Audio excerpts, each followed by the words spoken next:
او یوه خبر طالبانو ورونو چې علامه طنطاوي رحمه الله یو څو خبرې دلته د علم په اړه کړي، تاسې علم ته لږ متوجه سئ. دی وایي علم او دین دا دواړه توأمین غبرګلونې دي. علم او دین دا توأمین غبرګلونې دي. ګوره طالبانو، مرغه چې وزر کوي په چا باندې مزل کوي؟ په وزرونو باندې.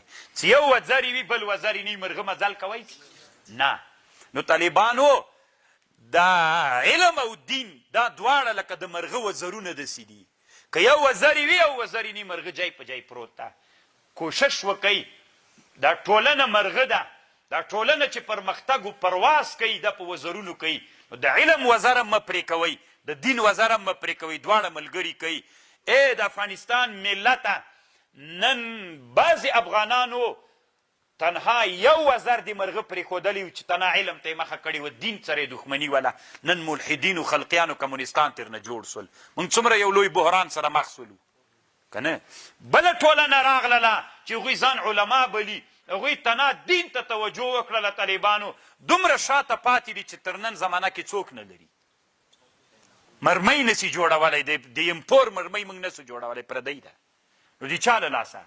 دغه انسانانو هغه هم افراط وکړه، دغه هم افراط وکړه. هغوی ویلې چې څوک پرمختګ نه، تنها څوک علم هم کار ور نه کړ، دین نه ورسره. دلته کوپر راوسته، یو ور یو کوپر راوسته، بل ور بل کوپر. دغو خلکو چې ویلې چې څوک کار ورکوي تنها دین کار نه ورکوي، ځکه دین داسې د طالبانو لکه یو مرغه غوندې ته به الوځې، پرواز به ورکوي. پرواز په چا باندې کېږي؟ علامه طنطاوي رحمه الله وی که چېرته دا توأمان چې دي د دواړه سره ملګري کې، نو بیا پرواز کولی سي، که نه مړ کېږي درنه. نو خوښه مو طالبانو ورونو دواړه علوم راځوند، دین هم راځوندی کوي، علم هم ورسره ملګری کوي. او طالبانو علم ته د چا روح ورکوي؟ د دین روح ورکوي.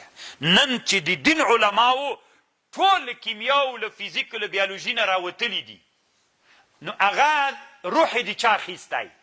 د الحاد روح هغو علومو اخیستی. نو بیا دوی څه وایي چې هغه مکتبی ولې بیا کافر سو، هغه ولې کافر سو، هغه ولې امریکا راوستل، هغه ولې داسې کړه. علت یې ته د دین رهبره، ځکه یې ته رهبر یې چې همغه علومو ته روح چا ورکاو؟ تا موږ په مدرسه کې قاضي ویلې کم نه ویلې، خو روح به د چا و پکې؟ د دین. قاضي کې دین لکه مسو طالبانو، خو روح به د چا و؟ په میبزي کې به موږ طالبانو په صدرا کې ابطال د جزئیات جزا خبره کوله، خو روح به د دین و پکې. هغه به طالب به لا بیخي د قرآن و حدیث په معنا نه پوهېږي، مانځه په معنا به نه پوهېده، خو دلته به جهاد کېده. روح به د چا ورسره؟ ته همغه علومو ته ورسه، روح ته ور واچوه، نور علومو باندې پرمختګ وکړه. د چا له لاسه؟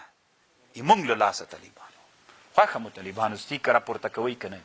طالبانو ورونو، علامه طنطاوي وی نن عصر کې وی هغه څیره څه ورته وایي، د برطانیا ښیي، د ده یو عالم ښیي، ډېر مشهور عالم یې ده. وی دغه د برطانیې عالم یو ورځ وی ناسته وی چې د موږ ټولنه څومره شاته پاتې ده او د موږ په ټولنه د برطانیا کې خلک علم نه زده کوي.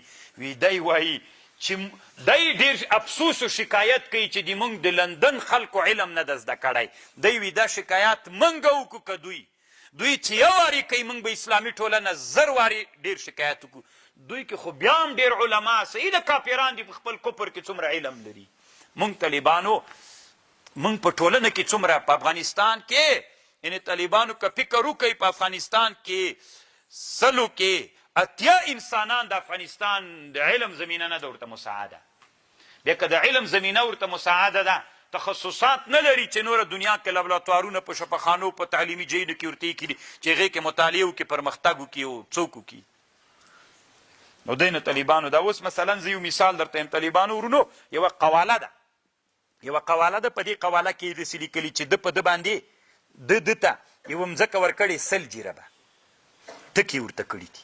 بیا دی راجګ سوی طالبانو هغه ته یو ټکی بل کړی د 1000 جربه.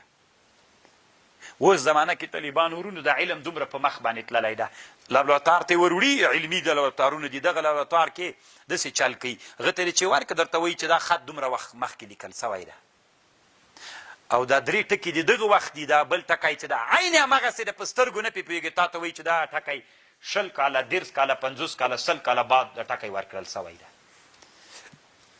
نو دا علم چې ما طلب لاتار درلودلی په مدرسه کې تعلیمي جای کې دا مدعیان مرتبې ته راوړي وي د تزویر د فساد ټول څوک به نیول سوی مخ به نیول سوی. قواله رښتیا ده که دروغ د طالبانو معلومات کېږي دا خو د 100 کاله مخکینی فرمان د قواله راوړه هغه 20 کاله مخکې لیکل سوې ده. نو هغه تا ته معلومات درکړي د علم دومره پرمختګ وکړي. ماشکې ویلې چې اوبه دي که نه روزه خو روزه ده. نو اوس موږ ډېر شکایت وکړو که دوی موږ د علم په کومه مرتبه کې یو دوی د موږ جهل طالبانو دې حالت ته راورسېده. تاسو طالبانو نن دی وایي علامه طنطاوي تاسو طالبانو خبرې ته غوږ ونیسئ. نن تاسې فکر وکئ د موږ جهل دغې مرتبې ته راورسېد چې نن په دنیا کې اجهل قوم موږ مسلمانان یو. نن په دنیا کې تر ټولو نه ضعیف قوم موږ یو، محکوم قوم موږ یو، ځپل سوی قوم موږ یو. دی وایي علامه طنطاوي د اسلامي امت علماو وی دا علوم طبیعي څه دي؟ دا عبادت صامته ده، چپ عبادت ته ده. دغه علوم طبیعي دا علوم طبیعي دا پټ عبادت ده. دلیل راوړي فاعلم ان هذا هو الذي عليه مدار الاسلام كما في هذه التفكر یو ساعت تفکر کول خیر ده من عبادت سنة. یو ساعت تفکر کول د یو کال د عبادت نه افضله ده. دغه علوم طبیعي چې د اسلام په ګټه استعمال سي دا یو عبادت صامته چپ عبادت ده. نن چې اسلامي امت ته داسې مرمۍ داسې توغندۍ داسې پرمختللي وسلې جوړې سي چې اسلامي امت د مظلومیت او د غلامۍ نه خلاصي طالبانو د ده به ډېر لوی ثوابي که دغه شیخ الحدیث چې بخاري وي.